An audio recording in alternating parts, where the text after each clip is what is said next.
Donc, je suis dans mon échantillon qui est le numéro 11.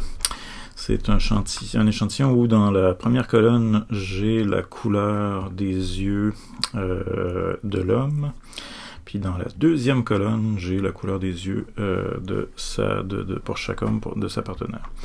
Donc, je vais écrire ici mon hypothèse qui était que les hommes aux yeux bleus sont plus susceptibles que les autres d'avoir une partenaire qui a aussi les yeux bleus.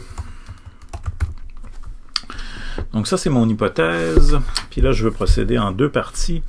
La première partie, c'est de vérifier si mon hypothèse se vérifie dans mon échantillon. Puis si la réponse est oui, j'aimerais savoir si je peux généraliser de mon échantillon à la population de laquelle j'ai extrait mon échantillon. Donc je vais faire d'abord la première partie. Pour faire la première partie, donc on va transcrire ici mon hypothèse sous la forme de probabilité conditionnelle. Donc je vais écrire ici on va écrire homme plutôt que partenaire 1. Donc là ici homme ça va être yeux bleus. Puis mettons qu'on va associer à ça BH. Puis ici on va faire, là vous voyez que j'ai donc là je fais AH, autre couleur homme. Puis là ici vous voyez évidemment que j'ai négligé, là j'ai des données beaucoup plus précises en fait sur la couleur spécifique brun, vert, des partenaires masculins, mais dans le fond, comme mon hypothèse de recherche mentionne seulement les yeux bleus, ça me dérange pas donc de simplifier mes catégories, puis vous devriez toujours faire ça. Donc quand c'est possible, on veut simplifier nos catégories. Donc là ici, comme je vais faire la même chose, je vais aller copier ce que j'ai déjà écrit. Donc j'ai simplement cliqué sur ma cellule, je vais copier.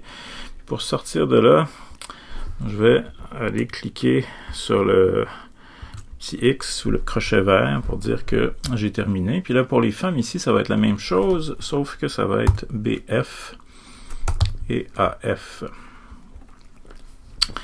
Donc, on va y aller comme ça.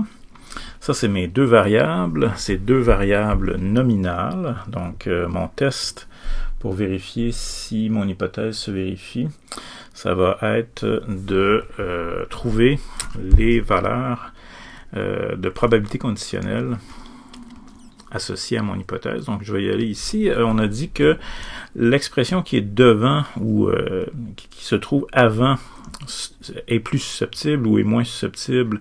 Généralement, c'est en fait c'est presque toujours le cas. Ça va être ma variable qu'on a appelée indépendante. Donc, si je veux, je pourrais l'identifier ici avec une petite astérix. Donc, ça ici, ça va être ma variable indépendante. Puis on a vu que la variable indépendante, c'était toujours celle qui venait après le trait vertical, donc après la barre dans la probabilité. Ça fait que là, ici, ça va être quelque chose, barre verticale, puis ensuite, je vais avoir homme aux yeux bleus, parce que c'est ça ma variable indépendante. Puis qu'est-ce que ça va être ici? Ben, ça va être évidemment d'avoir une partenaire aux yeux bleus. Donc là, ça ici, ça va être un plus grand que. Donc la probabilité d'avoir une partenaire féminine aux yeux bleus, sachant que je suis un homme aux yeux bleus, est plus grande que la probabilité. Donc là ici, je vais faire le même truc que tout à l'heure. Je vais cliquer sur ça. Je vais aller, là j'appuie sur commande C sur le Mac ou CTRL C. Là j'ai le choix de sortir de là en appuyant sur le petit crochet vert ou la petite croix rouge. Puis ensuite je vais venir cliquer ici. Puis là je fais simplement un coller. Donc commande V, CTRL V. Là, ici, c'est plus grand que quoi? Ben ici, c'est la probabilité pour un homme qui n'a pas les yeux bleus d'avoir une partenaire aux yeux bleus. Pas vrai? Donc, c'est ça que ça dit ici. Les hommes aux yeux bleus sont plus susceptibles que les autres d'avoir une partenaire qui a aussi les yeux bleus. Donc, si je suis un homme aux yeux bleus, j'ai plus de chances, la probabilité est plus grande que j'ai une partenaire qui a les yeux bleus que si je suis un homme qui a pas les yeux bleus. Donc, on va aller chercher les valeurs qui sont associées à ces probabilités-là. Et pour faire ça, on va se construire un tableau de valeurs observées. Donc, je vais noter ici observé. Je vais mettre ça en gras. C'est pas. Donc là, ici, c'est de ce côté-ci, ça va être les hommes aux yeux bleus. Ici, comme ça. Pas vrai. Puis ça, j'ai abrégé ça à BH. Donc là, je pourrais écrire seulement le nom des abréviations. Ça, c'est homme, yeux non bleus. Comme ça ici. Voyons. Puis ici, ça va être un A de ce côté-là. Puis ici, ben, je vais avoir femme aux yeux bleus. Ça, c'est un peu... Peut-être je vais me contenter finalement des abréviations. Donc là, ici, c'est BF pour les femmes aux yeux bleus. Puis AF pour les femmes aux yeux d'une autre couleur. Donc là, ici, je vais procéder avec la fonction dans Illustrator qui s'appelle COUNTIFs. En anglais, ça s'appelle nb.si.ens en français, nombre si alors. Donc, ce qu'on fait, quand on veut installer une fonction dans une case, on tape d'abord égal, puis ensuite je vais taper, là je tape COUN parce que c'est ça le nom de ma fonction en anglais. Puis ensuite, je vais aller spécifier les données que je veux rentrer là-dedans. Là, je pourrais cliquer directement sur mes données, mais il y a une chose qu'on pourrait faire. Donc, avant de faire ça ici, c'est on va aller baptiser, en fait, nos données. Donc là, pour faire ça, ce que j'ai fait, c'est que je clique dans la première case qui contient des données, mais pas le nom de la variable, seulement la première case qui contient des données. Puis ensuite, je vais descendre. Puis là, j'appuie sur majuscule, puis là, je clique sur la dernière case, puis là, ça sélectionne toutes mes données d'un coup. Puis ça, ici, je vais appeler ça homme. Comme ça, H-O-M-M-E-S. Évidemment, le nom que vous utilisez, ça n'a pas vraiment d'importance, du moment que c'est un nom descriptif. Donc, je fais la même chose une deuxième fois. Je clique ici pour ma deuxième colonne. Donc, dans la première case tout à fait en haut, je descends jusqu'en bas. Puis là, j'appuie sur la dernière case. Puis là, ça me donne ici l'occasion de baptiser ça femme. Donc là, je reviens à ma case ici. Pourquoi j'ai fait ça? Ben parce que maintenant, je peux revenir à mes fonctions. Puis là, ici, je vais lui dire, ben, j'aimerais ça que tu comptes parmi les hommes. Donc, voyez-vous, c'est commode. J'aimerais ça que tu comptes les cas où j'ai les yeux bleus. Donc, si vous travaillez en français, il faut utiliser un point-virgule là où moi je mets des virgules. Puis ensuite, on va aller spécifier notre deuxième critère. Puis là, moi ici, voyez-vous, il apparaît tout de suite, c'est les femmes en rouge. Puis là, ici, je vais aller chercher aussi les femmes qui ont les yeux bleus. Là, je ferme la parenthèse. Je vais faire OK là-dessus. Puis là, il m'a trouvé dans mon échantillon à moi. Vos chiffres, évidemment, pourraient très bien être différents. Je vais aller chercher mon chiffre ici de personnes, donc, de couple plutôt, dont l'homme a les yeux bleus et la femme a les yeux bleus aussi. J'en ai 58 dans mes données. Donc là, je vais me faire encore une copie de ça. Je vais sortir soit en cliquant sur le petit crochet vert, soit le petit X rouge. Je vais descendre dans la case d'en dessous. Je vais copier ça ici. Pourquoi? Plutôt coller ça. Parce que cette fois-ci, je m'intéresse aux hommes qui n'ont pas les yeux bleus, mais aux femmes qui ont les yeux bleus toujours. Donc là, ici, pour dire que je m'intéresse aux hommes qui n'ont pas les yeux bleus, on a un opérateur dans Excel qui veut dire tout sauf, qui consiste à mettre un plus petit que suivi immédiatement d'un plus grand que. Donc ça veut dire tout sauf bleu, puis ça doit être à l'intérieur des guillemets, puis évidemment, le nom de la couleur doit être écrit exactement tel que c'est écrit dans mes données. Donc ça devrait être bon. J'ai compté 19 de ceux-là.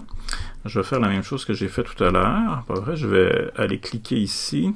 Là, j'ai encore mon truc que j'avais copié. Donc là, ici, je vais aller changer. Cette fois-ci, je m'intéresse aux hommes aux yeux bleus, mais aux femmes qui n'ont pas les yeux bleus. Donc c'est ici que je vais placer mon petit opérateur. Puis finalement, je vais cliquer ici. Je vais aller coller une dernière fois cette chose-là. Puis là, je m'intéresse aux hommes qui n'ont pas les yeux bleus et qui sont avec une partenaire qui n'a pas les yeux bleus non plus. Donc là, voilà le décompte. Ça fait que maintenant, je vais faire des mes totaux, on appelle ça marginaux. Donc là, ça, c'est mon total marginal de colonne. Donc pour faire ça, j'ai écrit somme en anglais, mais évidemment en français, ça serait S-U-M-M-E. Puis là, je lui dis de faire la somme de ces deux chiffres-là. Une fois que j'en ai fait un, je peux le copier. Là, je viens de faire commande C, je vais faire commande V juste à côté. Ça me fait la somme ici. Maintenant, je vais faire la même chose, mais pour les rangées. Donc ça va être les totaux marginaux de rangée. Ça fait que là, je vais lui dire OK là-dessus. Quand j'en ai un de fait, je vais lui dire OK maintenant. Puis ici, je vais vérifier que le grand total, en fait, ça va être de toutes les valeurs qui sont à l'intérieur du tableau. Donc, je m'arrange pour sélectionner les 4 ici. Puis ça va être mon total ici de 150. Donc là, je vais juste aller vérifier que j'ai bien 150 éléments dans mon échantillon. Et c'est bien le cas parce que j'ai 151 lignes, mais la première ligne, c'était pour les noms de variables. Donc là, je suis assez bien équipé maintenant pour calculer, pour vérifier si l'hypothèse est vérifiée au moins dans mon échantillon, parce que là, avec ce tableau-là, maintenant, c'est vraiment facile d'aller calculer mes probabilités conditionnelles. Quand on sait la recette, donc c'est toujours la même chose. La probabilité de BF sachant BH, c'est la case, c'est une division. Donc le numérateur est la case, le chiffre, la valeur qui est contenue dans la case où BF rencontre BH. Donc BF rencontre BH, c'est ici. Donc là, je peux faire ça comme ça ici. Égale ça. Donc je vais aller cliquer dessus, puis ensuite je vais faire diviser. Diviser, c'est le slash, la barre oblique. Puis c'est toujours divisé par le total marginal associé à la catégorie indépendante, qui est toujours la catégorie qui est après la barre. Donc là, je vais aller cliquer ici. C'est ce rapport-là ici. Donc ça me donne 68% des couples quand j'ai un partenaire masculin qui a les yeux bleus. J'ai aussi une partenaire féminine qui a les yeux bleus. Donc on va aller voir comment ça se passe pour les hommes qui n'ont pas les yeux bleus. Puis là, ici, c'est la même recette. Donc, c'est le chiffre qui est dans la case où BF rencontre AH. Donc, BF rencontre AH, ça va être ça ici, divisé par le total marginal associé à AH, qui est celui-là ici. Puis, maintenant, je vais faire OK. Puis là, je trouve effectivement que cette probabilité-ci est plus grande que cette probabilité-là, telle que je pensais dans mon hypothèse. Donc là, mon hypothèse, on va dire, on appelle ça, elle est vérifiée dans mon échantillon. La prochaine étape maintenant, c'est de se demander si mon hypothèse, je peux la généraliser à la population. Donc là, il y a plusieurs méthodes pour faire ça. La méthode qu'on va voir maintenant, c'est la méthode du qui carré dans Excel. Donc, pour faire la méthode du qui carré, je dois copier ici mon tableau. Okay, je vais le copier. Mais je veux pouvoir effacer les valeurs qui sont à l'intérieur du tableau. Donc là, je vais vous montrer ce qu'on ne devrait pas faire. Voyez-vous, là, j'ai copié et collé mon tableau tel quel. Puis là, comme, voyez-vous ici, tous les totaux marginaux s'effacent parce qu'ils étaient calculés avec des formules. Puis quand j'efface les chiffres qui servaient de base à ces formules-là, tout ça en va. Donc là, je vais faire, OK, je vais annuler tout ça, je vais revenir en arrière, je vais copier encore mon tableau. Mais là, ici, je vais appuyer sur, là, je suis, moi, sur un Mac, donc je fais CTRL, clic, puis là, je vais aller chercher Paste Special. On peut faire ça de plusieurs façons. Sur un PC, on peut faire un right-click avec la souris. Puis là, je vais aller faire un Paste Special seulement sur les valeurs. OK? Puis Puis là, ici, ça n'a rien donné. C'est que je vais recommencer ça. Donc là, ici, Control, Paste Special Values. Je pense que j'avais simplement pas copié mes trucs tout à l'heure. Puis ça, ici, je vais appeler ça des valeurs attendues. Je vais mettre ça en gras aussi. Donc, on va maintenant effacer l'intérieur de mon tableau. Puis là, comme j'ai copié simplement les valeurs, maintenant, c'est des valeurs, c'est plus des calculés sur la base de formules. Puis là, je veux remplacer les chiffres que j'ai obtenus en réalité dans mon observation par les chiffres que je me serais attendu d'obtenir s'il n'y avait aucune relation entre la couleur des yeux des deux partenaires. Okay? Donc, si il n'y avait pas de relation entre les deux, qu'est-ce que j'aurais? Ben, j'aurais la même proportion ici, 77 sur 150, pas vrai, j'aurais cette même proportion-là ici sur 85. Donc, j'ai besoin d'un chiffre ici sur 85 qui correspond à 77 sur 150, pas vrai, parce qu'il n'y a aucun lien entre les deux variables. Donc, je vais avoir les mêmes proportions partout que les proportions globales que j'ai. Donc, pour trouver ça, c'est une règle de 3 classique. Donc, je vais faire ce chiffre-là ici, multiplié. Donc, c'est toujours, en fait, le total marginal de colonne multiplié par le total marginal de rangée divisé par le grand total. Ça me donne un chiffre avec des décimales que je ne vais jamais arrondir pour les fins du calcul. Donc là, je le refais parce que c'est toujours la même recette, mais c'est toujours différent puisque on change chaque fois de rangée et de colonne.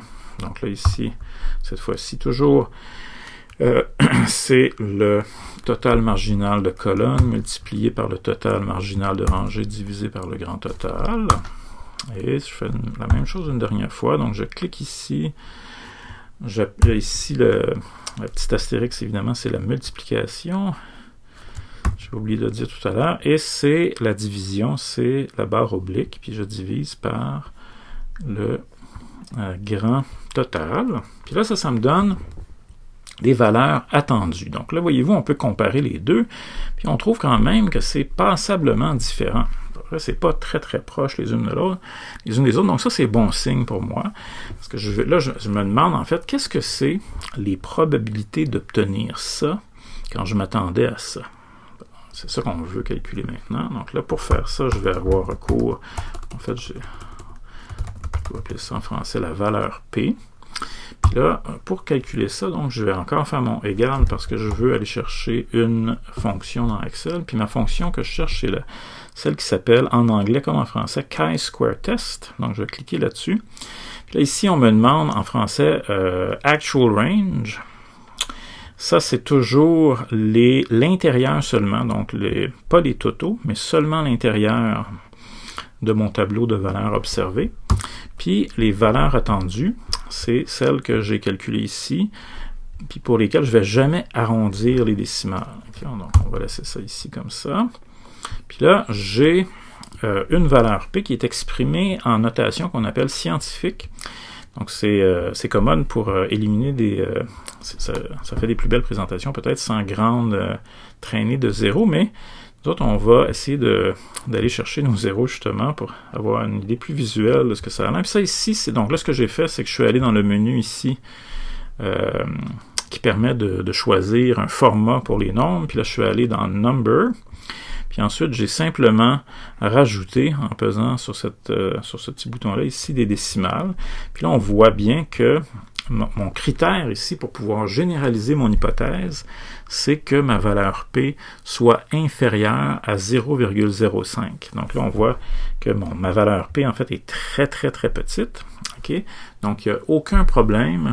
C'est tout à fait sécuritaire de généraliser mon hypothèse à la population, puis de dire que sur la base de mon échantillon, on peut dire qu'il y a vraiment une relation entre la couleur des yeux des partenaires, c'est-à-dire que si je suis un homme aux yeux bleus, j'ai beaucoup plus de chances d'avoir un partenaire qui a les yeux bleus aussi que si j'ai les yeux d'une autre couleur. Donc on est arrivé à cette valeur-là ici.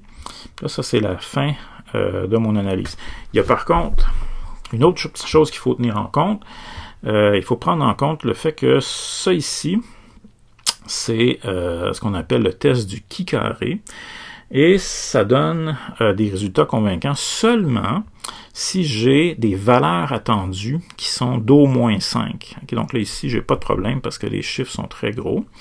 Donc, on ne s'occupe pas jamais des valeurs observées, mais quand on fait le tableau des valeurs attendues, si j'ai une valeur plus petite que 5, ou même 5, ben là, on va s'inquiéter un peu parce que la valeur de P dans ces cas-là est pas si fiable.